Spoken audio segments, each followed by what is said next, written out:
Hello, everyone. It gives me great pleasure to have John Steffen here, one of our artists in Budapest, Hungary. And we are fortunate to be here at his apartment and to interview him. And it's a really lovely, beautiful apartment, very spacious and filled with his paintings. John, hi. How are you? I like to say still alive. Okay. Sadhguru, if you're familiar with Sadhguru, the Indian guru, he said, every morning when we wake up, we should say, I'm still alive, because it's such a gift to be a human. It is. And so I say this, people ask me, how are you? I say, I'm still alive. Now people are starting to say that to me, still alive? I think I'm back in it. Okay, cool. Tell me a little bit about yourself, please. I grew up in a very small village in Wisconsin, in the USA. I was a farm boy. And as soon as I was old enough to leave town, I escaped. And I've been very lucky because I lived all over throughout the United States, but I also lived in, as I told you earlier, Asia and Africa, working in non-relief programs. And I have lived in several other countries, and now I'm here in Hungary for the last 7 years. Painting was never something that I imagined doing when I was a boy. I always imagined being a writer, and that's like one of the last little checkboxes on my to-do list, I guess. And then the likes is to write my biography, because I feel so fortunate to have lived the life that I had lived. Totally unplanned. Just I followed my dreams, and whatever dream led me to a spot where I was satisfied. Then I got bored and I went public some nights. So I think that's my life in a nutshell. Good. Okay. And then so how did you get start painting? I mean, you said that you didn't learn it. You were formally. Well, I used to sketch. I have dozens of sketchbooks and things, and I had sent in my travels too. I would sketch while I was traveling. But the painter in me first came alive after studying in Vietnam. And as I mentioned to you, Paul Gauguin was an inspiration for me. Now I think Gauguin has become controversial because he left his wife and family. That all sort of happened. I understand that. I didn't leave my wife and family, but my exotic, for Gauguin, it was Tahiti. That was and for me, it was going to Vietnam. It was something exotic. It just opened me up. And I was very lucky at that time. This was 1991. I think that the system in Vietnam had changed from what was a closed communist kind of a society, and then they opened it to the market, and it was called Doi Moi when they opened up. Prior to that time, artists in Vietnam were not allowed to show their own painting. They mostly could do propaganda stuff that represents the party interests. When I got there, it was like a flower was opening, because all the artists could actually display what they had been painting behind their doors for years. So I was there at a time when the country was blossoming, and it opened up the artists in me as well. And that's when I began to paint. And so just like that, you began to paint, or did you, so you learned about organic much later in your life? Well, I learned about that when I was age 39. I was about ready to go to Vietnam custody. And then I saw this was on public television in the US. I saw this video about Paul Gauguin. I was so inspired because he was a 39-year-old man who had been a broker, and then he decided to paint. And I was 39, a carpenter, and I had never painted. And I thought, if he can do it, I can do it. And so he just gave me the freedom somehow, or the instigation to try it on my drum. Yeah, listen. And the other thing too, behind you, there's a dragon on the wall, and while I was in Vietnam, I also learned how to do master woodcarving. I worked with a master woodcarver, and I learned how to do wood carving. I didn't do that. But you did learn how. I did learn how to sell some wood carvings around. But the Buddha is mine. It's unfinished because I've been working on it in the States, and I brought it with me here to work on it, but I just never got started being it. Right. Because it's so easy. And living in an apartment, if I had a wood shop, which I had in the States, I had a wood shop, so I could do that thing in my shop. Right. Here's my house. Yeah, sure. Anyway, so yeah. So that's something that's wouldn't. Yeah, and that's all. And that whole little corner for me is kind of not the catalyst, but the birthing point, because Vietnam for me was a turning point that opened up and exposed John, the artist inside of me. That's now been, as I said, for the last 30 years, this is the outcome. Yeah, it's a pretty vivid outcome. So yeah, I see. Like, I'm gonna cover some of the everything that you have on the wall on that side. Like, for instance, if you have that painting there, which our viewers can't see right now, but is like you painting, or is it? Yes, and that was one of my very first paintings. When I lived in after Vietnam, I ended up living in Thailand, and those paintings were when I started I started with watercolor, but I didn't like it.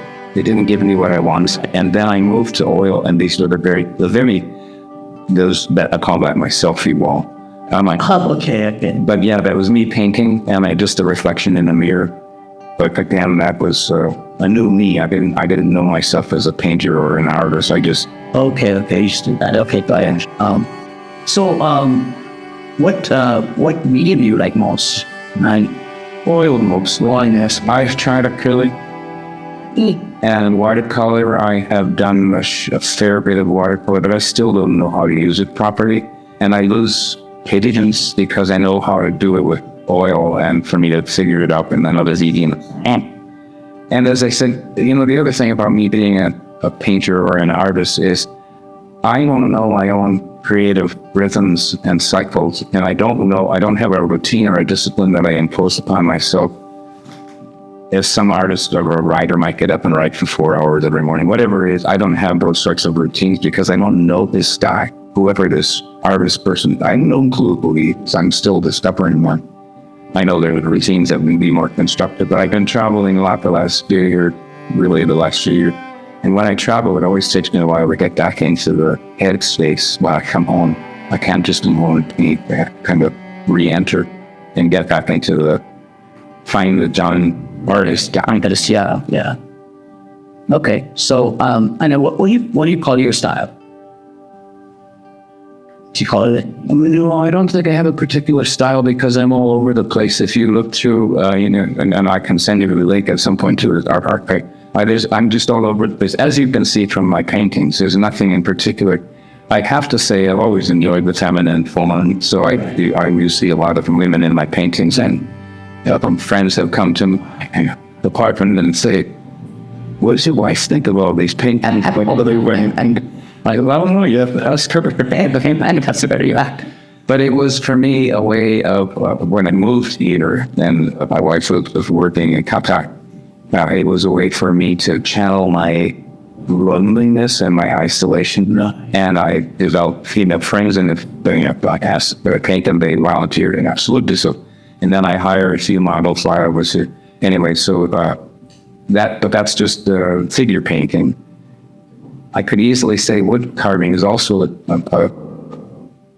medium that I favor, relative, and I haven't done it in now years, except for this.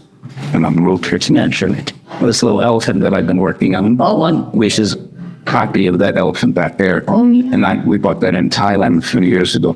But this is really dense, hard of wood, and for me to be banging away up in my apartment. Right, but not yeah.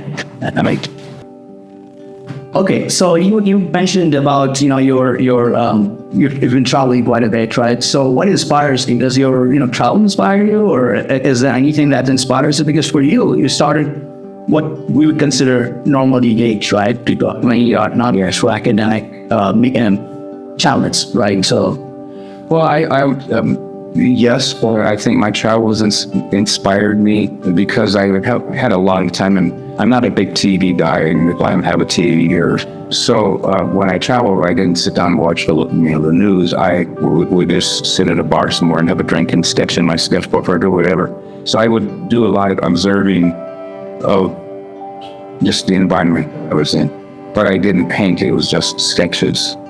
But now I would say, for example, you might be able to see that one. This is just a skyline when I look over my little balcony down the street. the sky, the sky really fascinates me. The clouds in the sky, and I've been trying to teach myself how to paint what would look like a realistic sky. And my interest keeps sort of flowing and developing because, as I told you, painting hands and faces was a starting point. Painting somebody that a friend would recognize, that it was important for me. But I was never about painting that kind of thing to satisfy someone else. It was about painting to satisfy that. So yeah, I satisfied myself with portraiture, and and I'm going to move more towards surrealism, as some of those that I showed you with the chalice, the image. So yeah, but for me too, like when I feel like portrait is kind of for me to prove to myself that I can do it. Basically, and then when I do it, exact replica, I feel like, okay, now I know at least how to do that. So yeah, and I think you're much better at doing that than I. No, I'm not really sure about that. But yeah, so orangutan is easy. Human is always difficult.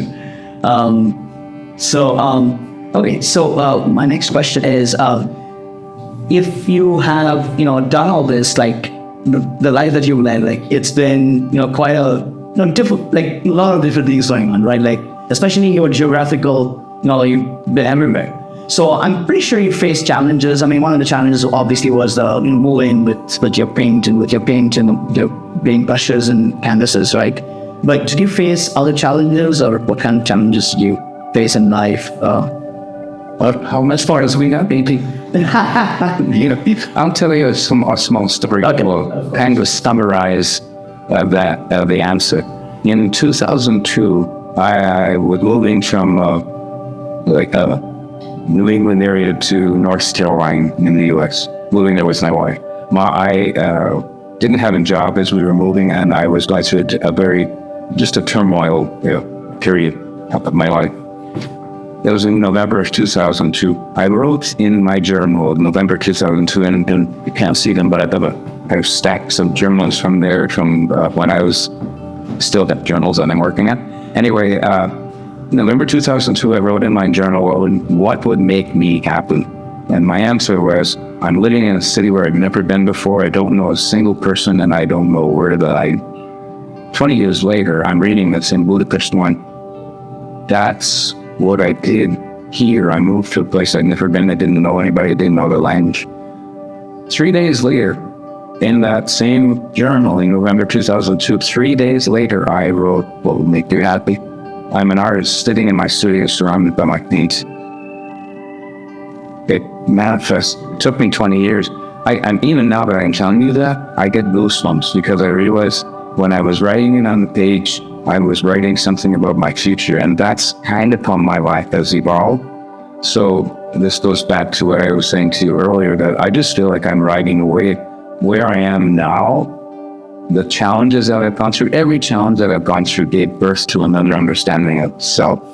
Yeah, that for me is the most important lesson, is that the difficulties we face are often the best lessons because you're going to remember. Yes, absolutely. And that's kind of the answer. Yes, I got all sorts of difficulties. I try to channel those into painting rather than drinking or doing something different. Other vices, kind of the vice. Miserable and bad enough vice, I think. Ever painting. You can get expensive. That too. So let me ask you this: how did you hear about Teravarna? Through the Golden Duck.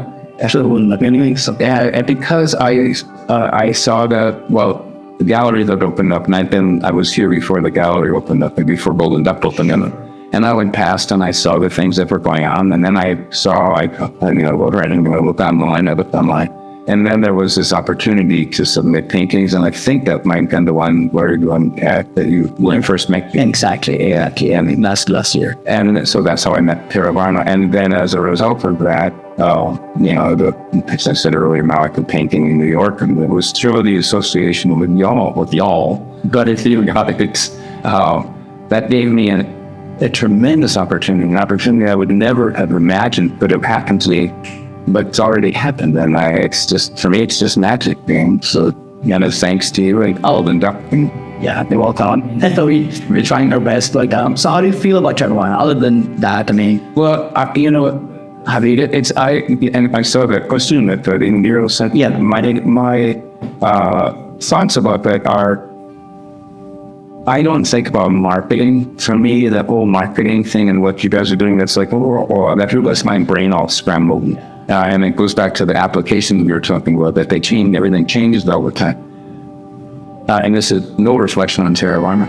All that stuff is like great language to me, marketing myself as, and it takes away my energy as a creative person to think about that. So my experience of Teravarna, I'm very naive because I don't really pay attention enough to, because I'm not about promoting myself.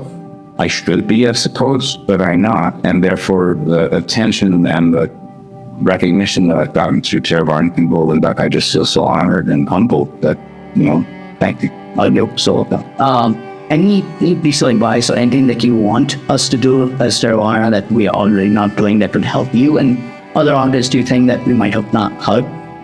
We almost are ready from you guys. So yeah, and I admit that I have not done my homework well enough. I probably could have researched through your website further and then given me some feedback. But again, and this has been an incredibly busy week for me because my wife is in town and well, 100 things going on. Busy for me as a retired person who doesn't usually do it. yeah. So, no, I'm sorry, I can't offer you much in that.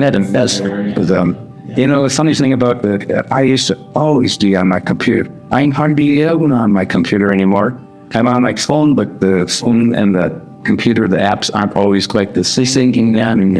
And so, but to think how much time I spent on my computer, and now I spend so little because it's just a distraction.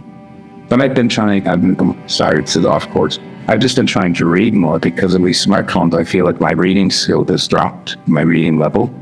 And now I've been reading for the last year. I've been trying to read as much as possible just to keep my brain yeah, okay.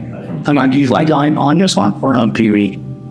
You read on your smartphone, like e-books? No, I read. So well, you read books, yeah. And because if I have the phone in my hand, I'm going to get it. I can't see that, exactly. And that's why yeah. No, and I don't, I'm old-fashioned and I still like turning the page. And the smell that you get from the book, it's like, it's like all people, right? I mean, like that kind of intoxicating thing. I'm just, you want me to step up your hands and all the steps. It's not even book. The only thing is like, when I'm away, I feel that I'm carrying my library with me because I have 4,000 books with me. Yeah. So that's the only time I can, reference something because I have a huge library and I don't get to take on my books, obviously. But I still obviously like, getting books. And then it kind of makes me pay attention to this and nothing else. Like it's completely offline, completely analog and yeah. So today, like you are you participating in Golden Duck? Not this exhibition. I've had three. Like I said, I've been in 3 other exhibitions, and I've just decided. Well, and it also depends on what the theme might be, because I may or may not have paintings that fit that theme. And this particular one, I didn't submit. Right, yeah. Well, plus I also, Katja told me, Yeah. I'm not a great guy for crowds. Like I know that the reception this evening, and it's not. That's not why. Like Katja told me, don't disappear on me. So try. Yeah, and just try face. But I think, if I'm not mistaken, I think I have a friend who has a painting in the exhibition this evening. So we are going to show up, and then I have another exhibition that are going to following this one. Another art exhibition? Yeah, nice techniques. And that's one nice thing about Hungary, at least for me. Now, through the art community, I have met a lot of people from other places. Since I don't have a job, I don't have a network. It's for me really developing a network requires me to go out there and develop the network. And that came through painting and also through hanging out at my local pub. We're on interest, yeah. But I had, the time that I've been here, I had 2 solo exhibitions here on Raleigh at different galleries. And then now the Golden Duck, I had 3 I had 3 paintings in 3 separate exhibitions. Yes, in group exhibitions. Right, sure. But I'm also, then this is the next Greek piece that I want to help with Katja or tried to find someone to help me to curate a show, because I can't see objectively when I'm looking at my own art. My wife has suggested something, and I'm saying, help me create a theme. So I have 20 paintings or something, whatever it might be. And then I'd go to Golden Duck and ask an actor a solo show. Yeah. But I'm not quite there because I need somebody to curate it, and I can't. I just don't have her vision. Right. But you should, I don't know if you're personally running for Teravarna's, competitions. I haven't. Competitions are, in a way, it's like, they could call them competition, but it's a way for us to show emerging artists and artists that are not that well known to the world and have them permanently there. So I see a lot of portraits, but our portrait competitions started over like a couple months ago, I think. But I think you're for flowers right now, if I'm not. We have one for flowers, exactly. That's coming up, I think. Yeah, and I think the deadline. And I looked at I just looked at submission guidelines and things like that just yesterday or the day before. Yeah, very well sunblock there. So you should, he should put that on. Okay. It might sell, who knows, like it once sold for Van Gogh also. Like he just sold one painting during his lifetime, so you might sell that too. There's a painter, a Scottish painter, whose name I'm wondering, but I have one of his book of his paintings. He's another one that really impressed me. He was a mason, a bricklayer, and he also was painting on the side. So he worked as a mason during the day, and whenever he had free time, he painted. He had his first exhibition. There were 30 paintings.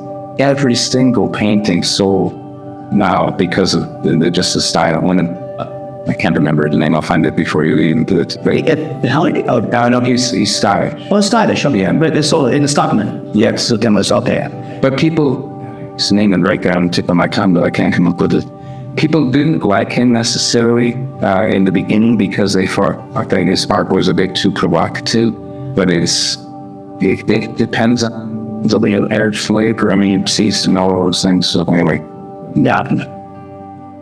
Okay, great. John, it was really nice having you. I mean, it was great joy. I remember this videos, but it's a really nice place, and thank you for I don't know if you have time, but my wife, we got 2 flags here. My wife was just across the street, and there's more of my paintings there. Yeah, I would love to go there. Yeah, maybe just grab your camera. Yes, because it's 3 flights of floor. That's an right. That's how many love that be my bags. Yeah, just good. They got nobody's message delivery from virus. Oh, yeah, for sure. Yeah. Oh, no, sorry. This is a good one. Sorry, I have to back too.